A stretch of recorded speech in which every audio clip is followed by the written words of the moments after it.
people living in adobe houses should not throw stones, because adobe is a word my people have been using a long time for home. Even the most American of words like the Alamo, barbecue, burrito, they all come from our people. But even a fool to realize that just because you take something doesn't mean you plagiarize. Oh, by the way, plagiado, that's the Spanish word from which plagiarize derives. You see, we give them willingly. So when you attack my language, you attack your own, and that makes you a cannibal. From the Spanish canibal, derived the Latin cannibal, so maybe you could grasp this if you ever had a different tongue so enveloped with your own, you can tell where her zens and yours begin to see. This is the way tongues were meant to be. This is the way we were meant to be, unido, which is Spanish for united, which comes from the Latin unita, meaning inseparable, but yet you still have the nerve to demand that I speak with your tongue? Don't you see, son? I already do. Your tongue is my grandfather eating un burrito con huevos y chorizo.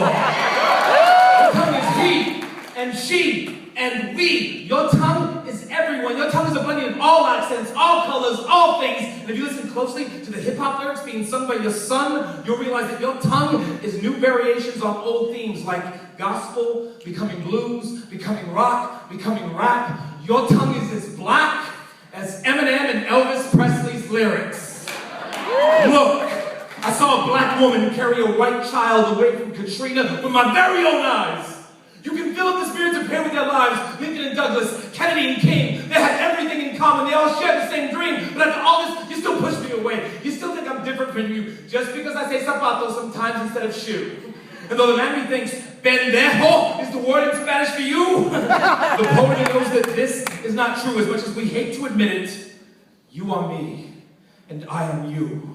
So I guess hermanos is the word for us in Spanish. And like all brothers, we sometimes don't get along. Sometimes we get what's right, confuse what's wrong. We should be so simple that we choose not to see that you and I, that we are impenetrable, which comes from the Spanish impenetrable, derived from Latin impenetrables, which means two standing as one. Look, I have a brown daughter. You have a white son. Don't let language be a barrier between them. Let them dance a salsa or merengue together to the music of Johnny Cash.